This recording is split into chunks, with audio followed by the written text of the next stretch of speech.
Welcome back into the Pick and Roll NBA podcast with Jet and Sap, presented by Full Press Coverage. Hope everybody had a very nice Mother's Day weekend.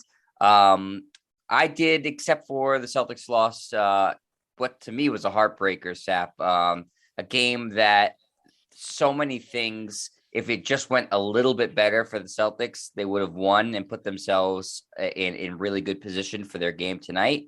But they did not. They are down 2-1, and basically every game now is like a do or die, most important game in years for the Celtics situation. So, as a Celtics fan, first and foremost, obviously that's the series I'm paying the most attention to. We've gotten a lot of exciting series though in the NBA, but we'll start with the Celtics. Sap, what's your reaction to the Green Team's loss on Saturday?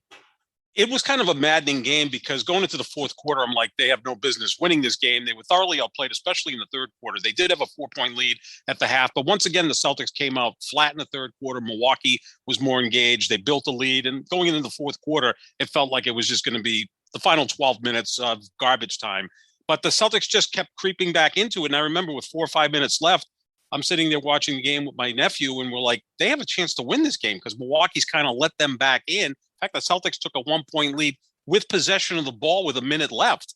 And I know they went for a couple of threes. If you hit one of those threes, you go up 4 points, 2 possessions, and you really put Milwaukee in a tough spot. Could have got better shots in those situations. And then Giannis does what he does, makes a big basket.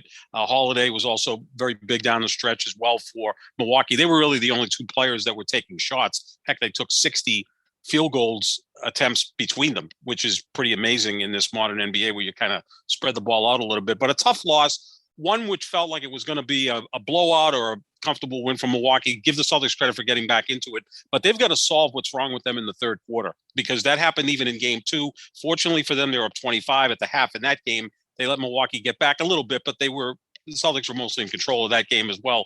And look, when Milwaukee's best player goes out and scores 42 points and your best player goes out and scores 10, you're generally going to lose. And the problem with Jason Tatum on Saturday, he wasn't very good on the defensive end. He scored 10 points on 4 of 19, shooting from the floor, 0 of 6 from 3. He had 1 rebound and 3 assists. A great player has to find a way to contribute if he's not scoring. And Tatum's been able to do that. He did that against Brooklyn. Let's not forget, Tatum's not been lights out in this postseason. He's put up good raw numbers in terms of scoring, but he's only shooting 42% from the floor. So he hasn't been really an efficient player in the postseason. He's only averaging 4 rebounds a game so far in the postseason. He should do better than that. I mean, he's 6'9", and he's a guy who averaged 8 rebounds a game during the regular season. So if you're not going to score, you have to go out and be engaged. And me being the old guy on the network, Jet, I remember 41 years ago, so I'm now starting to sound a little bit like Chris Mad Dog Russo, although... Yeah, that's why, going way back.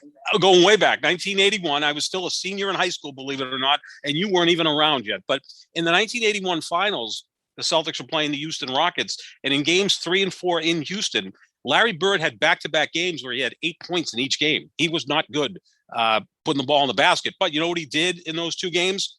Hit 25 rebounds total, 17 assists, 7 steals, and 2 blocks. So he wasn't scoring, but he was doing everything else, rebounding, passing, defending, doing all things to contribute. Now, again, Bird was playing with Robert Parrish, Kevin McHale, Cedric Maxwell, Tiny Archibald, a loaded team. I think the Celtics are really good right now, not quite as good as that Celtics team in 81, but, there's more pressure necessarily on Tatum to produce and score more than 10 points in a given game. But if that's what you're going to do, you have to contribute in other ways. And he just didn't on Saturday. Yeah, I think that there's so many things that are frustrating from a Celtics fan perspective in terms of the result. You lose by 2. If Jason Tatum even has a slightly below average game instead of a god-awful game, you win. If Jason Tatum is able to outplay Pat Connaughton, you win. If you don't have a horrible disaster of a third quarter, you win. I know both teams were upset with the officiating. The officiating was really bad. I think both teams have legitimate gripes, especially, at the end of the game that Marcus Smart, they called it on the floor instead of a shooting foul I think it should have been 3 free throws, but they're not calling that anymore, Jet. That's kind of changed since the beginning of the year, yeah, right? but Remember going into the year? Situationally, Sap, he's not going for the swipe there. He's trying to shoot a 3. There's 4 seconds left on the. I don't think he's going for a swipe move there. That's just my opinion, and obviously it's a very biased opinion. I think it was just not a well officiated game. Officiating's been questionable throughout the playoffs, right? I mean, we watched yesterday as Chris Paul fouled out, right? It seemed like he barely was on the court in game 4 against Dallas. And I think half of those 6 fouls were questionable. Are we there to watch Chris Paul foul out, or are we there to see Chris Paul play? Same thing kind of with the Celtics Bucks. There were a lot of kind of questionable calls, although I'm going to push back a little bit. The Celtics had 34 free throw attempts on Saturday. Milwaukee only had 17. So as much as Celtic fans want to complain about the officiating, the Celtics did go to the free throw line twice as often as Milwaukee. Now, I get the pushback from the Celtics side will be that Giannis gets away with murder. I mean, he takes giant steps and multiple steps going to the basket. He doesn't just have a Euro step. He has a Euro Asia step. I mean, it seems like it covers most of the court. I get that. And he is a bull in a china shop. He lowers his shoulder in, causes a lot of collisions. He did get called for 4 fouls on Saturday. Maybe he should have been called for more. So I can understand that. But officiating in the postseason is always questionable.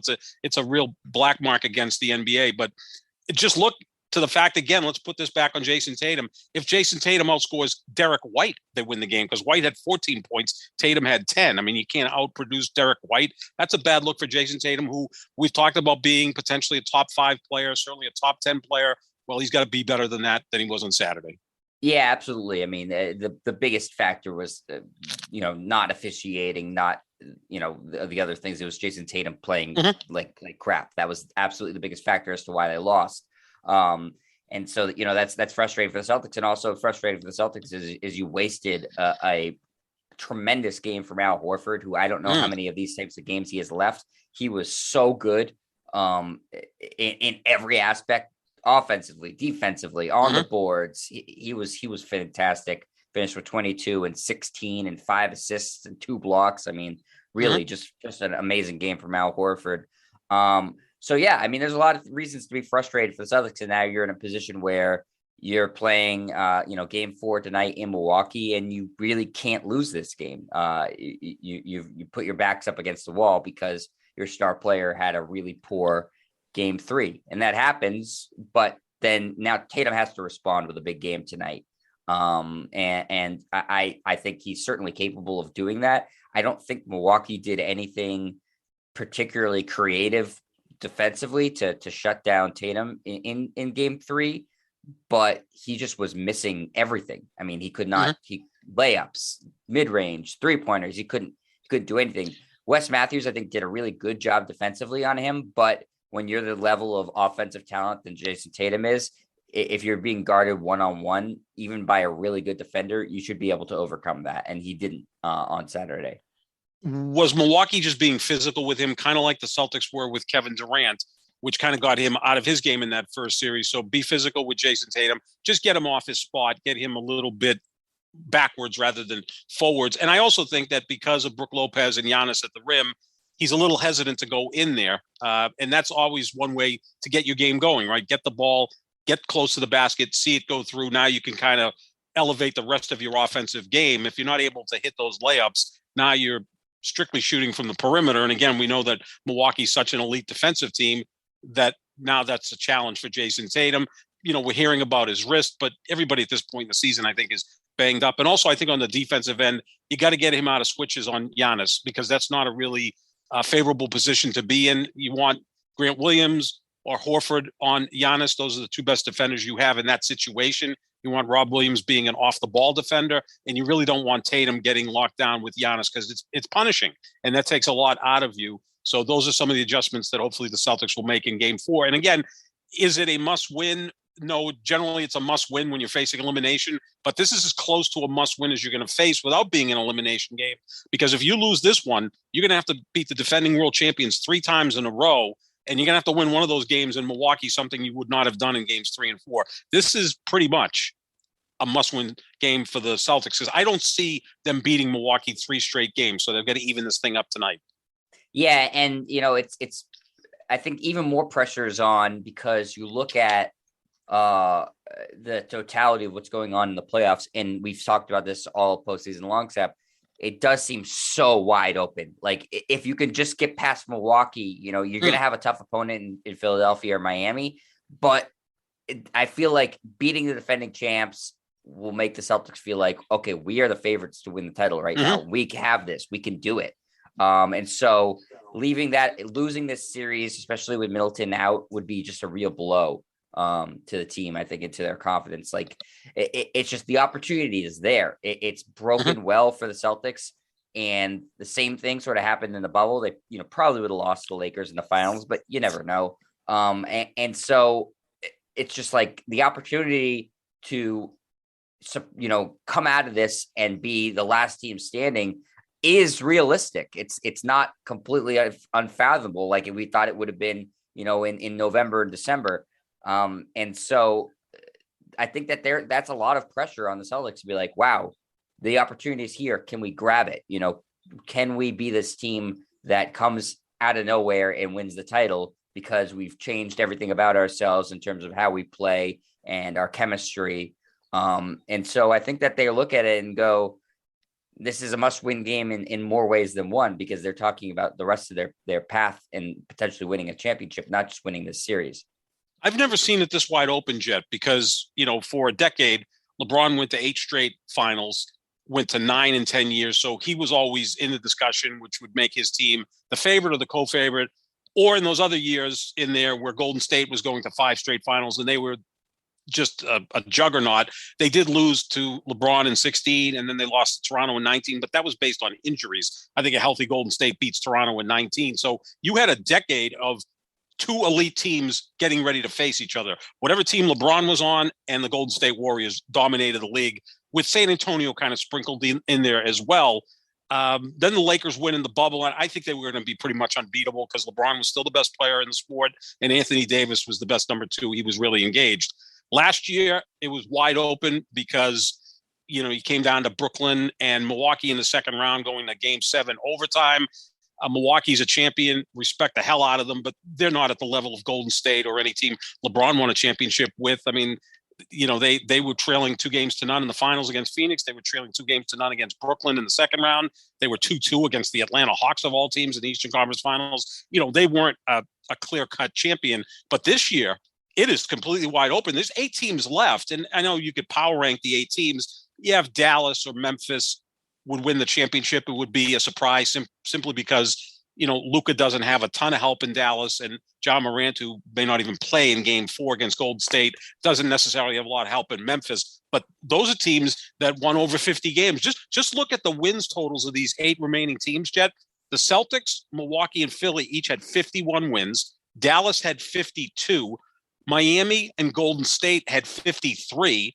Memphis had 56, and Phoenix had 64. And as good as Phoenix is, they don't have the same feel of the Golden State teams with Steph, Clay, and Durant, or any of the LeBron teams. They're a 64-win team that I think just was so focused all year long that they were incredible, but I don't look at them as a true 64-win team. This thing is wide open. Hell, Phoenix is 2-2 against Dallas, right? I mean, Miami's 2-2 against Philly, and Embiid's been back the last 2 games, and now you can make a case that maybe Philadelphia is going to pull the upset of the Miami Heat. And with Luka involved, who the hell knows what's going to happen with Dallas and Phoenix? So it's time for the Celtics to step up tonight and even this series, just like Dallas and Philadelphia did on Sunday. Absolutely. The only team to me that looks completely overmatched is Memphis. And that's because, Morant's been spectacular. Now, we don't know if he's going to play in Game 4 or not, but he's been getting no help at all, no help whatsoever. Doncic, the past 2 games, has finally been getting a little bit of help from Dallas, from his teammates in Dallas. But Golden State just is so deep. If they won the one game where Ja went crazy, put up 47 points.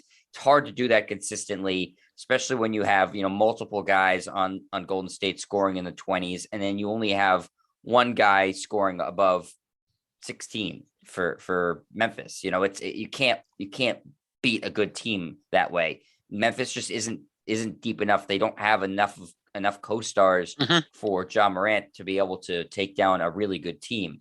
So that's the only team to me that looks like just completely overwhelmed and overmatched. And especially if Morant doesn't play tonight, then I mean, I know they had a good record without him, but it's the playoffs. It's different. I don't see how they'd have a chance in hell of beating Golden State without Ja. No, I mean, as you said, Golden State's probably the deepest roster in the NBA, because they've got young guys coming off the bench who haven't played much, but we know they're talented, like Jonathan Kuminga. You've got Jordan Poole, who's just been sensational, putting up 20 points per game here in the playoffs, not to mention, of course, Clay, Steph, Draymond. Andrew Wiggins is like your fourth or fifth guy. I mean, that's a deep, deep roster. And it just could be setting up for Golden State because they beat Denver in 5. If they can get through Memphis in 5, and again, we're getting ahead of ourselves here, but let's say they get through Memphis in 5, they get a little time to rest while Phoenix and Dallas might be going to certainly a 6 or maybe even a 7-game series. That sets up for Golden State. In the East, you've got Boston and Milwaukee playing some sort of form of football out there, and Miami and Philadelphia has been pretty physical, and Embiid's banged up and Kyle Lowry's banged up. So this could be really setting up for Golden State that they just get through the playoffs with less effort than the other teams. And quite frankly, that's been the mantra over the years. Golden State, and I'm not taking anything away from them, they won 3 championships in 5 years. They did have some luck along the way, which you need, right? You just don't go out there and destroy every team. But how many times did we see the other team's best player was injured when they were playing Golden State? And then when they got to their first finals in 2015, Kevin Love wasn't there for Golden State. And in game 1, Kyrie breaks his knee and is out for the rest of the series. I still maintain if Love and Kyrie Irving are healthy in that series, the Cavaliers win that series in 5 or 6 games. But that didn't happen. But it kind of came back to bite Golden State, of course, in 2019, when I think if they were healthy, they would have beaten Toronto. Of course, you lose. Yeah, no, it comes back around sometimes. It comes back around. And sometimes sometimes you get lucky. You need a little bit of that to get through this. And it seems like it's kind of setting up for Golden State. But that could change in a week. All of a sudden, teams get healthy and they're playing at a higher level. And as far as the Warriors go, and they look like the best team right now. They've been playing, I think, the most dominant basketball. But I think that after this series against Memphis, because I think Golden State's going to be able to put them away, all the remaining opponents that they could potentially play are going to be way more difficult. I'm assuming Phoenix will win against Dallas. I can't say that definitively, but let's assume they do.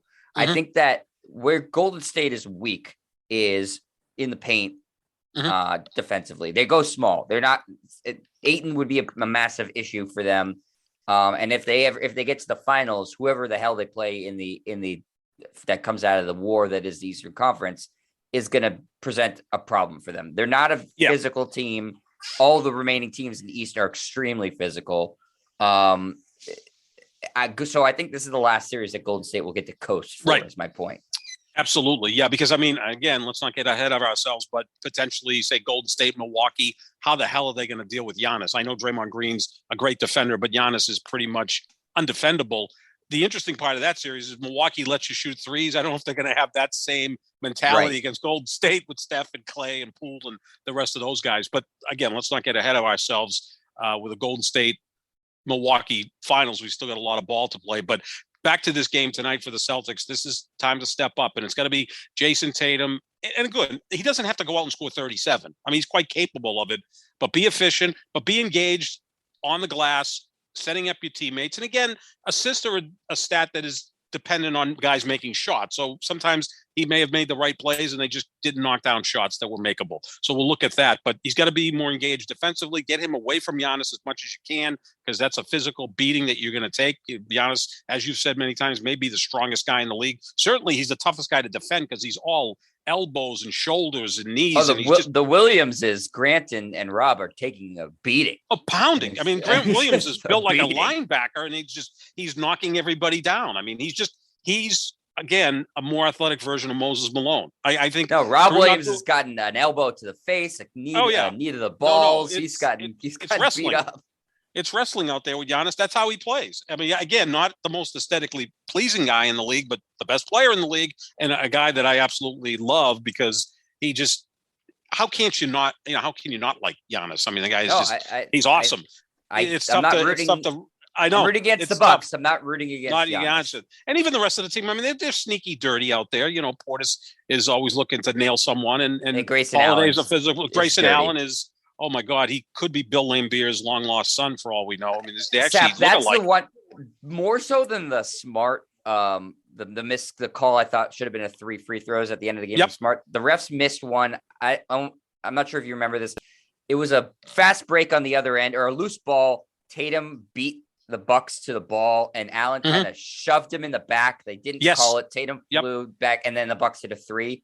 Yep. That's the difference in the game. You know, the Bucks won by 2 points. So that was a bad missed call too. Allen's a dirty player. Like, I don't think like Dylan Brooks, maybe I'm defending him because he's an Oregon guy. I don't think he's a dirty player. I don't think Jordan Poole's a dirty player. Had the thing with John Morant's knee. Grayson Allen's a dirty player. He is. But back to that play, Tatum's going to stop blowing up at the officials and get back on defense. Can't help himself. They're not going to change their call at that point. They're not going to say, Jason Tatum's one of the 7 best players in the NBA. Let's bring it back down this end.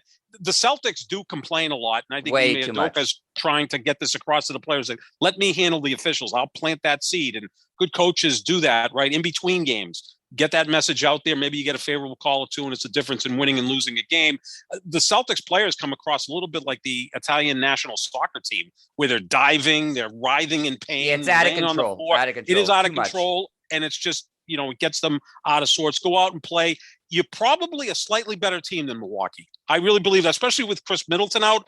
Go out and play that way. You don't need all those other edges, because, look, you didn't really play a great game on Saturday. Giannis was, sensational, and you had a chance to win. So go out and play your game, and you can beat these guys. I think you're slightly better, but you've got to be mentally stronger than that, than constantly complaining to the officials. Yeah. Let's look at, we talked a little bit about all the other series. Let's look at this Miami-Philadelphia series that's now tied up at 2 apiece after Philadelphia held home court with the return of the masked Joel Embiid.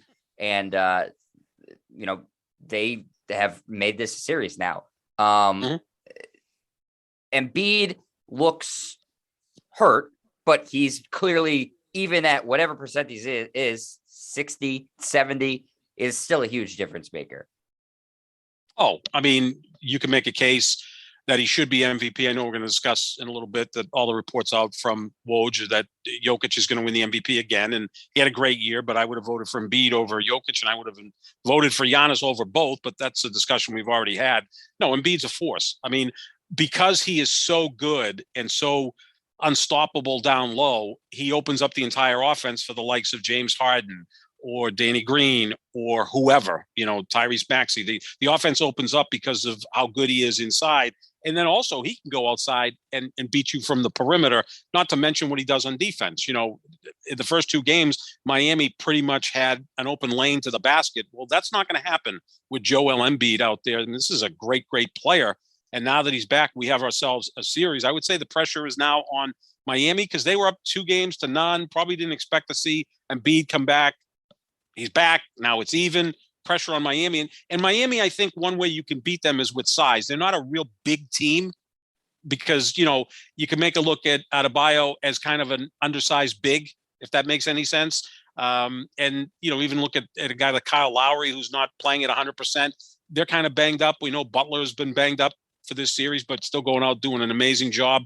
There's going to be a war. I think you're going to see some low-scoring games here because these are teams that will bring it defensively, but you got to give credit to Joel Embiid. And look, this is what this guy can do. He can be the most dominant player in the league when totally healthy and engaged. He's right there with Giannis. Right there is probably the 2 most unstoppable guys in terms of just sheer force, right? I mean, just size, athleticism, all of that. No, and you got to respect the hell. I mean, he's got a concussion, a broken face, torn thumb, and he's out there and playing and making a difference. He could have said, I can't go for the series like his former teammate Ben Simmons did, for the Nets. But he's out there, and that's how you get the love of your team and your city. And all that. He's a gamer. He is an absolute gamer. Especially in that city. Philadelphia is as blue collar as it gets. I mean, they like their basketball players to be hockey players, and Embiid's kind of got that feel to him. Simmons didn't, although Simmons did undergo an operation for that disc issue. So, maybe he was as hurt as he said he was. So we'll cut him a lot of slack there. I'm not one to judge players. I know you won't because you don't like them, but I'm trying to get him on the Lakers with Kyrie Irving in a 2-for-2 swap, which, people have actually talked about now. So maybe I was just ahead of everybody when I said Westbrook and Anthony Davis go from LA to Brooklyn You don't want to Irving, do the Ben you don't Simmons. want to do the Oh, Kyrie Irving thing again, do I you, want to Seth? see that. Why not? But I know. I mean, who's less dependable? Is it Kyrie or Anthony Davis? Man, I really, of all that though, I want to see Westbrook back with Durant. I think that would just be comical. I mean, that might be worth the price of admission. But yeah, I mean, Embiid's another guy who, again, a big guy with a great personality. And look, when Shaq said that this guy's more talented than I was, that means something, because Shaq doesn't necessarily throw a lot of compliments around, especially to big guys. He never would compliment Dwight Howard, but he looks at Embiid and said, "Holy crap, that's a big man, 7'1", 7'2", with great footwork, with all the ability that you need." I mean, he plays somewhat like Hakeem Olajuwon, not quite as smooth and nimble as Hakeem, but then again, I don't know many big guys that were, if any. But this guy is a force, and he's changed the entire series around without necessarily putting up huge numbers. It's just he has effect on the rest of his teammates. We see Harden playing better, and that's a big Harden step had his for first Philadelphia. really good game yesterday. 31 points, 9 assists, 7 rebounds. Vintage James Harden stat line there. Shot the ball pretty well and hit a couple of big shots late. That's what they were waiting for. I don't know that he can do this consistently anymore. But for the game yesterday, he was what put Philadelphia over the top, because they had to survive.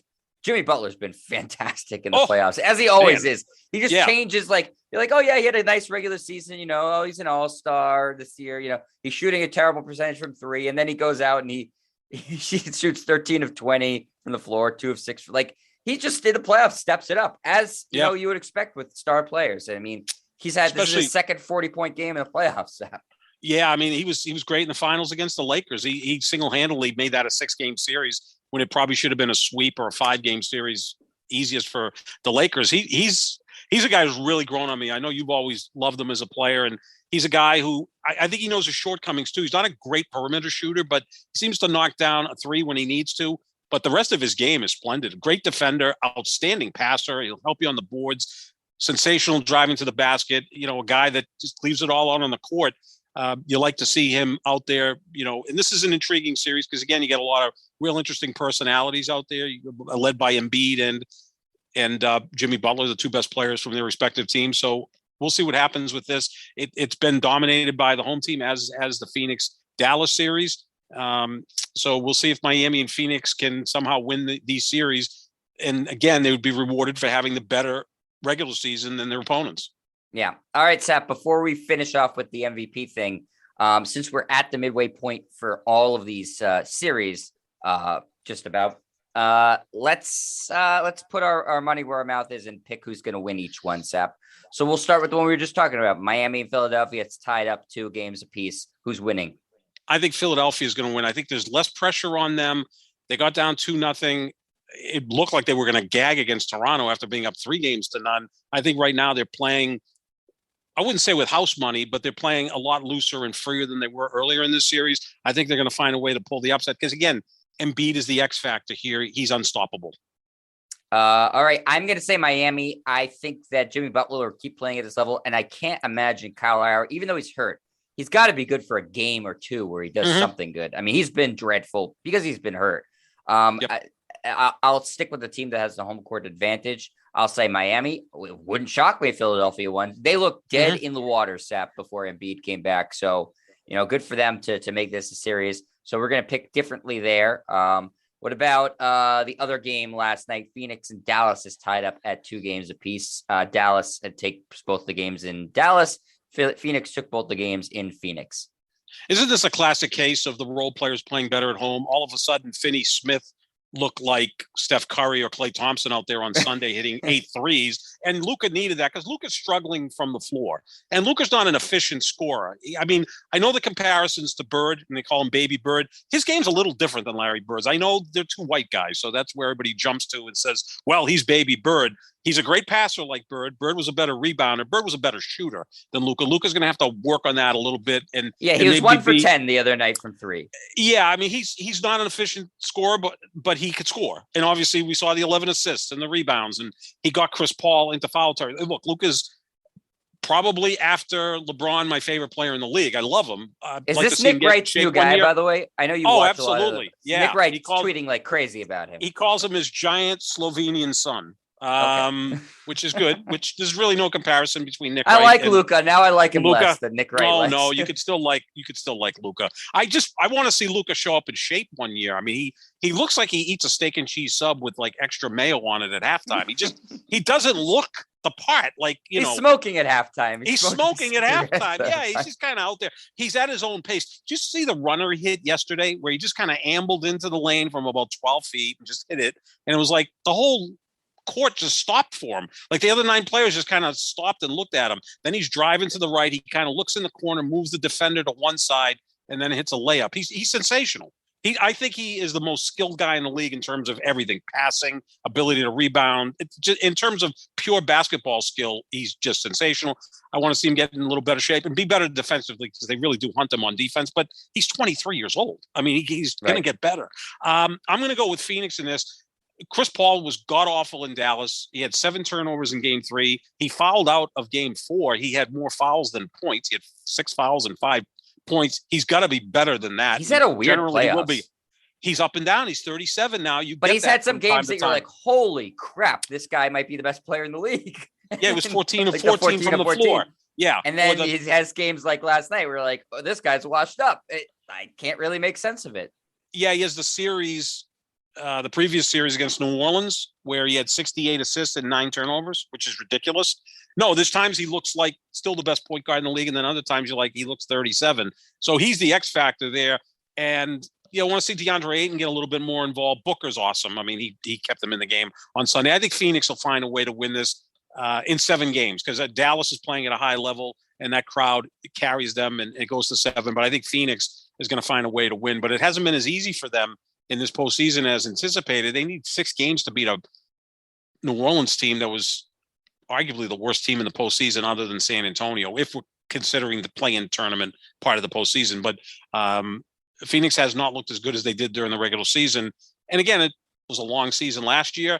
Booker ends up in the Olympics, has a very short offseason. Phoenix was all in all year, where they seem to be engaged from game 1 to game 82. That's the 64 win total. But, they seem to be spent a little bit here, and their bench is going to have to help out because, to count on a 37-year-old point guard isn't necessarily the best way to do it. But I still think he has several good games left in him. I'll say Phoenix in 7. Okay, I'm going to say Phoenix in 6, that they win the next 2. I think the thing that happened in Dallas with the fans touching, Chris Paul's family, harassing them, I think that's going to really piss him off. Yes. And I think that, he's their leader. I think they're going to rally around him. They're just such a better constructed team I like that. Than Dallas. Dallas, I like Brunson. Finney Smith's fine. The only guy, Dinwiddie's fine. The only guy I trust to be consistent is Luka, and I don't even trust him to shoot consistently.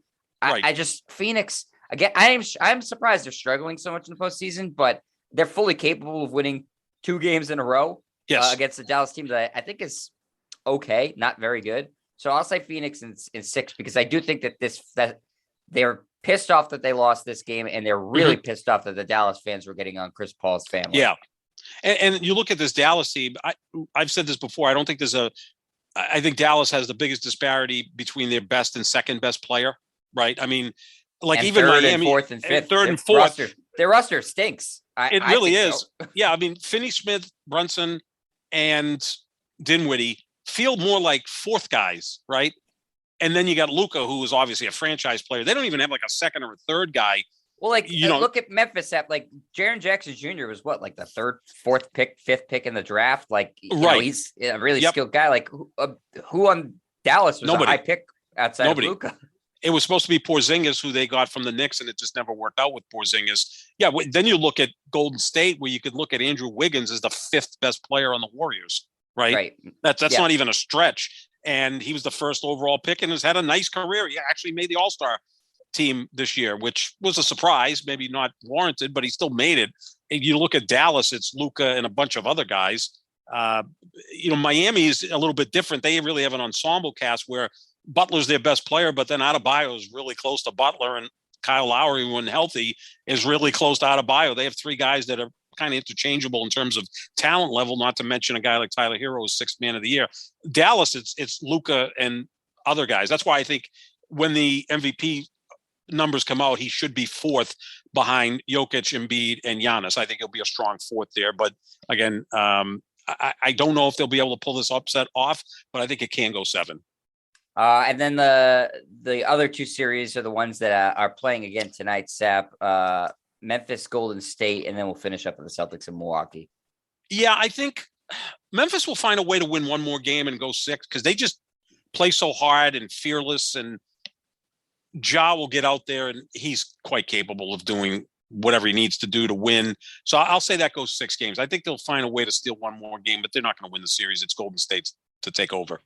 Yeah, I think Golden State's just going to do a little gentleman's sweep here, Sap. Yep. I cannot fathom them losing tonight if Ja doesn't play. I just, again, I said this at the beginning. Memphis had a tremendous record without Ja in the regular season. They were really, really good with him. They were really, really good without him. It's a different animal. You're playing a team that's won multiple championships. It's and if they go up 3-1 and Ja's knee is hurt, does Memphis bother putting him in? I wouldn't. Game 5? No, I wouldn't. Because if it's a serious problem, what happens if it gets worse and now you're looking at something in the offseason that he's going to have to deal with? He's a franchise. He had a wonderful year. Yeah. That could be the case. You're thinking Memphis steals a game, takes a game without Ja? Only because they are 20-5 without Ja this year. And actually one of those 5 losses came in the season finale against the Celtics where they benched everyone. Yeah, and the Celtics played most of their guys and won the game and were able to become the 2 seed in the East, which may benefit them if this Milwaukee Celtics series goes 7. But yeah, I think they're still so well coached and tough. And you look at how there's a lot of animosity in this series. I don't think Memphis is going to back down. I mean, they lost by 30 the other night because Golden State couldn't miss. I mean, Golden State shot from the floor with good teams shoot from the free throw line. I mean, it just looked like there was a magnet on the ball. But I still think they'll find a way to win. But you're right. That's a great point, Jed. If they get blown out tonight or whatever, and it's game 5 and Ja's knee's still not right, let's not take a chance with your franchise superstar who's 23 years old or 22 years old. Let's not go there. By the way, quickly, the play where Jordan Poole grabbed his knee, dirty or not? I don't think it was dirty. I mean, we look at it in slow motion and we analyze it and we look at it as often as we've seen the Zapruder film. And I guess you could say everything looks dirty. I mean, I don't think it was going there. It's just they're playing at a high speed and something happens. And again, I don't want to read people's minds. I'm not that gifted a person. So to read intent is very, very difficult. But it kind of looked like it could have been, but I'm not going to go there. I think it was more just odd than dirty, like just the fact that his hand hit his knee. And kind of. I don't think that's what he was trying to do. No. Certainly, and I think I'm not even convinced that that's the play that hurt John Morant's knee. That's a good point. Yeah, that's a good point. I think it just looked more awkward than anything. But how much time was left in the game? How much time was left in the game when that happened? I'm not sure. I'm trying to think if it was late, what is he doing on the floor, down, whatever? I mean, but I think you might be right, Jet, because it didn't seem like it caused him to do anything, but it may have happened earlier. And again, he plays with so much explosion, right? Right. Ja. I get why the Grizzlies want to make it into a thing. Sure. Because they're upset about Dillon Brooks. And this is their mantra. It's us against the world. We're, small market team. No one believes in us, even though they have the second best record in the NBA. But this is their thing. And so I get why they want it to be a storyline. But I don't, the Brooks play was certainly dirtier. And you and I talked about that. I didn't think that was dirty either. But you like that style of basketball anyway. I do. I also like Dillon Brooks because he went to Oregon. Fellow Duck. So yeah, you've got to stick up for your guy. Yeah, you love that stuff. You'd have a team of Dillon Brooks and Draymond Green and Marcus he's my Smart. favorite. He's my favorite Oregon basketball player of all time. Dillon Brooks. He was so fun to watch at Oregon. He was like a baby Paul Pierce. Like he hit big shots and stuff like that. Mm-hmm. And he's kind of a DB, which I love. Oh yeah, you love those guys. Yeah, see, I like the ridiculously skilled. Yeah. LeBron, Kyrie, Luka. Give me the guys that like. You don't like Kyrie? Come on. To watch? Oh my Lord, he's as good to watch as any player I've ever seen. I told you, if I could show up, he's poisoned me so much I can't even like that. He's poisoned everybody, but I mean, to watch him, oh no, he's a pure artist on the court. He would tell you that too, which is kind of interesting. That's kind of our Who job. calls himself a martyr? Who ever Yes, calls only himself Kyrie. a martyr? Well, Jeez. he's running that franchise at this point, so Give him some credit. But all right. I think again, Memphis is just such a strong-willed team; they'll find a way. But say this about the Warriors: when they get a chance to put a team away, they put them away. I mean, they don't generally fool around; they take care of business. And they know how to close out a series. They do. Which is a massive thing. All right, last series, Sap. Boston, Milwaukee. What do you got? Originally, I picked the Celtics in 7. Let me stick with that. I think they're a slightly better team. This game 4 is huge. You win this, you get home court back. It's a best of 3 with 2 of the games at TD Garden. You can kind of exhale and go, okay, we've taken some of their best shots in the first 4 games, and we're still standing. I'm going to stick with the Celtics in 7, but they had a great opportunity to steal back home court on Saturday in game 3, and they just couldn't finish it. But I think Tatum has to have a solid game. I'm not asking him to go out and score 37. He doesn't have to do that.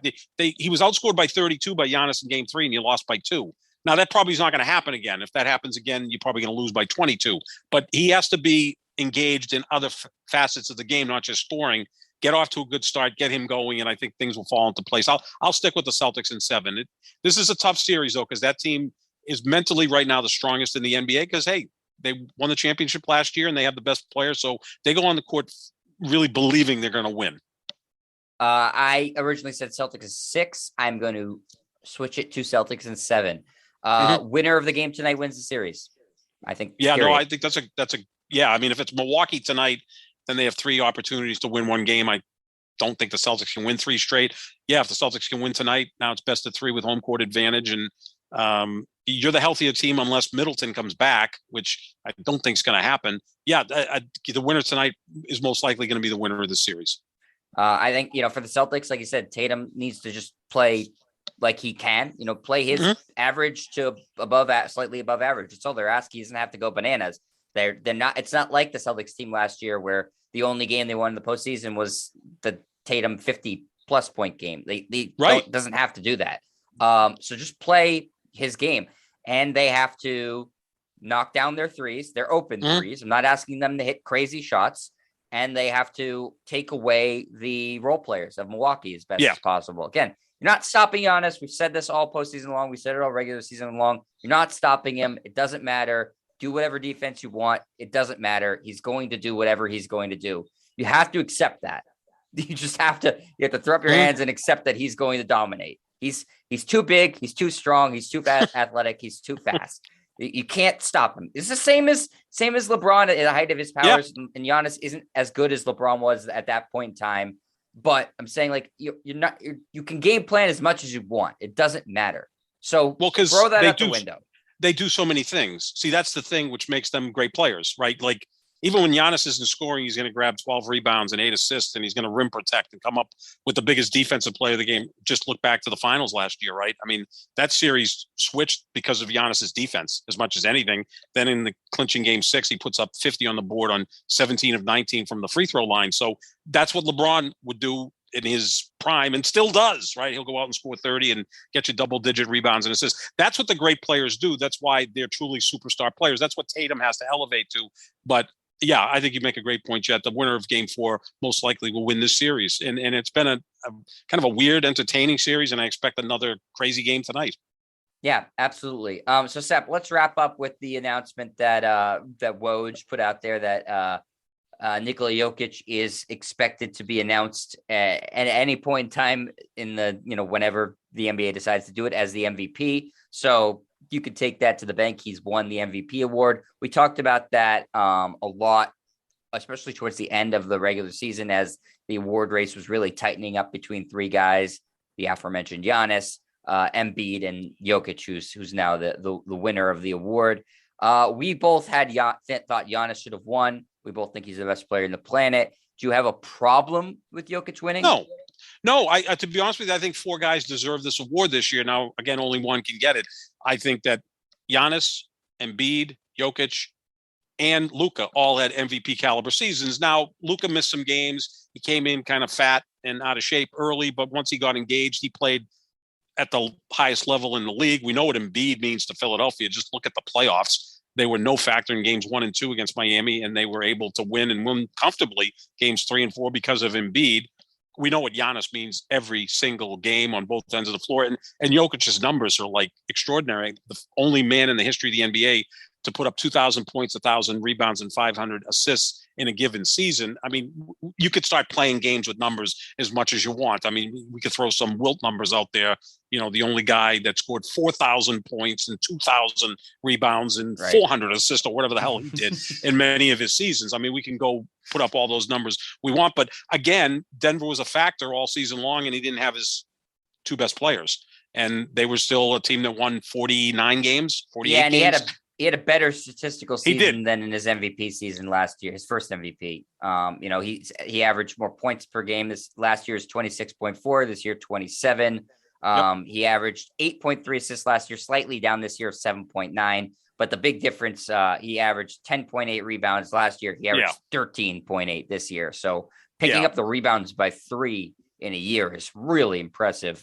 So I have no problem with it. I probably, again, amongst those 3 guys, would have put him 3rd, but you know, it's neck and neck. The most interesting thing to see will be how the votes themselves actually played out when they released that, more so than who actually won the award. Right. Like how close it's going to be.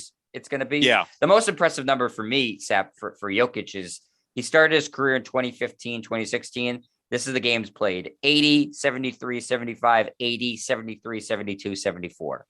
Right. Last year, by the way, there were only 72 games. Right. He's a guy who plays 90, 92, 93% of his team's available games. And that's something I like about Jason Tatum, too. Tatum is around 94% of his games. That means something to me. That means something for the league because, you know, and I know we're going to talk about this in a future podcast. The TV contract comes up in 3 years, and we're hearing like telephone numbers are going to be paid by ESPN and TNT to get the rights. Well, I think if those networks go in and say, well, we're going to give you $7.5 billion over the next 10 years. Can we figure out a way that the stars are playing in the regular season? So I give Jokic a ton of credit for that. And he gets better every year, which is pretty amazing.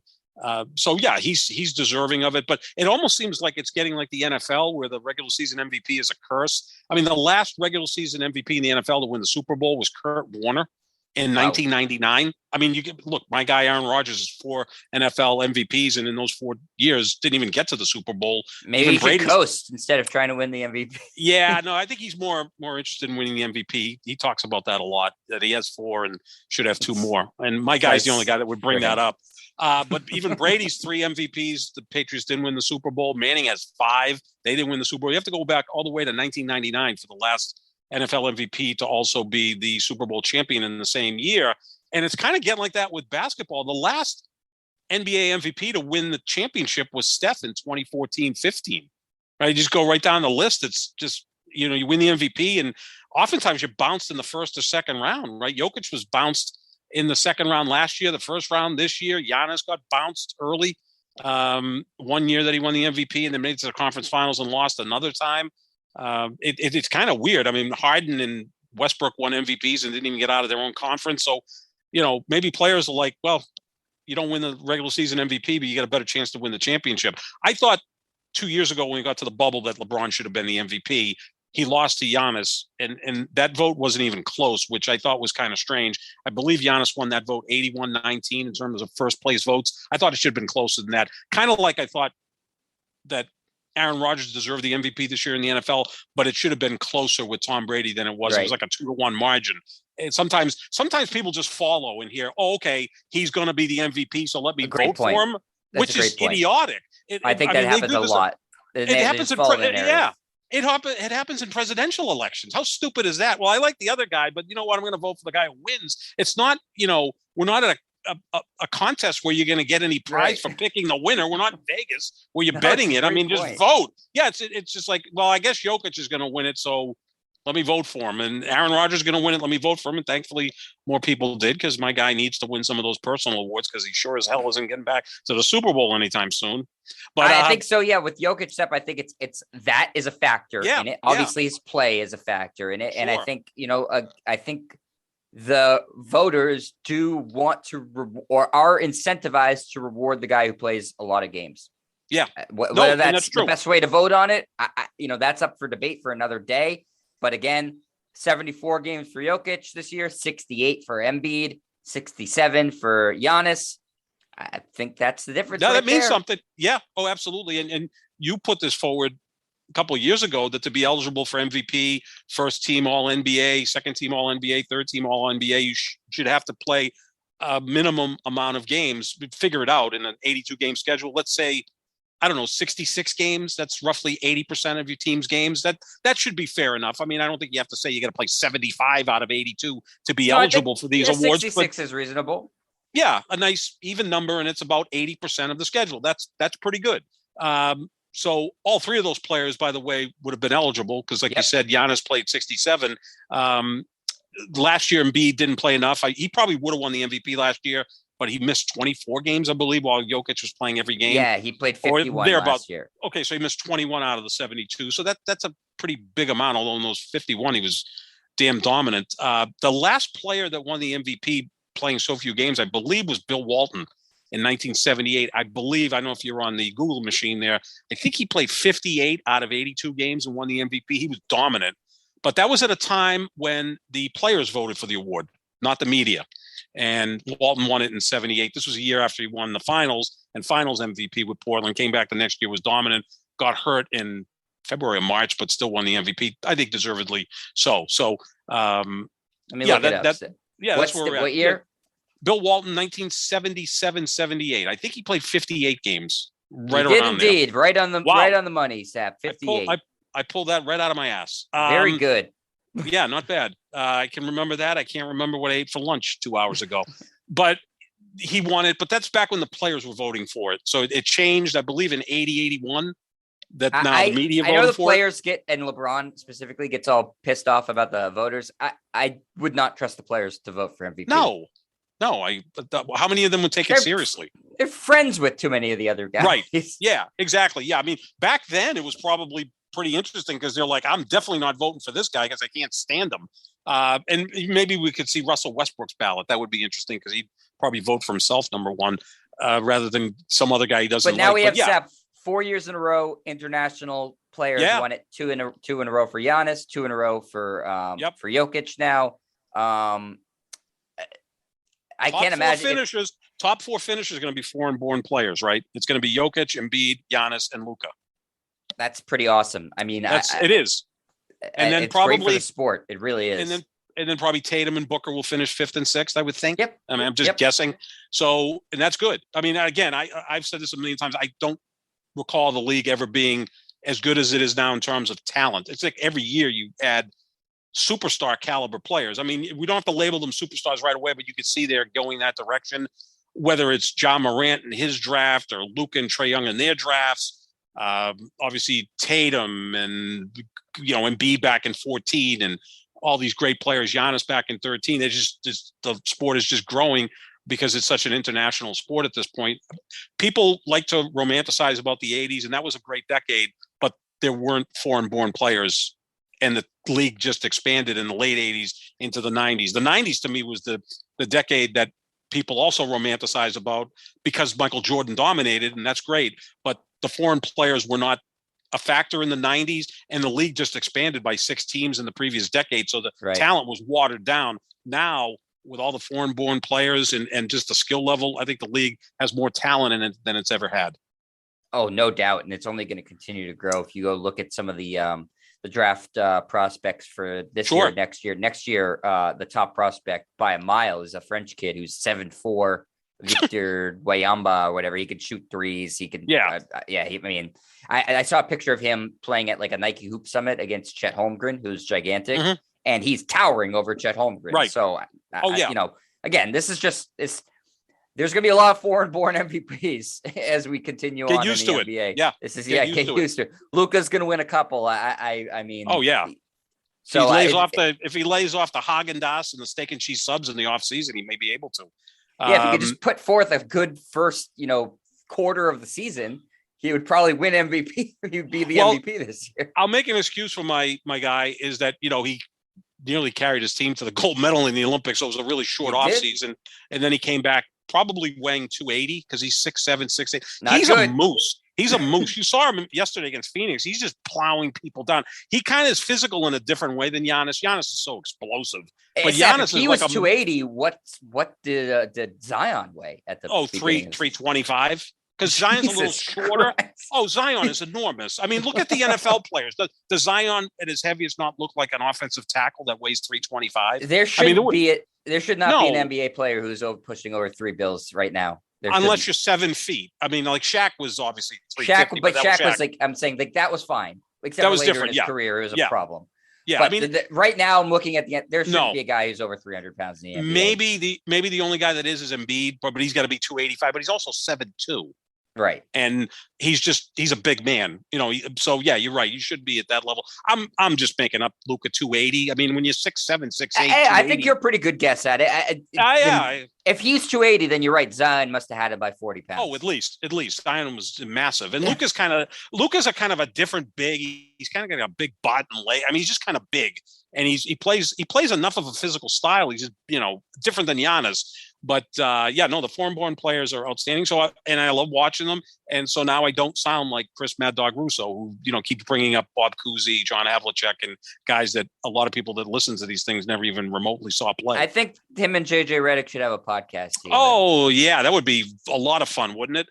Oh my God! They don't seem to like each other. No, it'd be A-hole 1 versus A-hole 2. We're going to get into that in a future podcast. But that was Redick's weird. One of your new favorites. Well, I like Redick. The only thing is he's got that Duke thing going. Like, they all saw. Like, no one can really like the Duke guys. Like, how much can you really like one of them? I mean, Duke Blue Devils, DB. You get the point?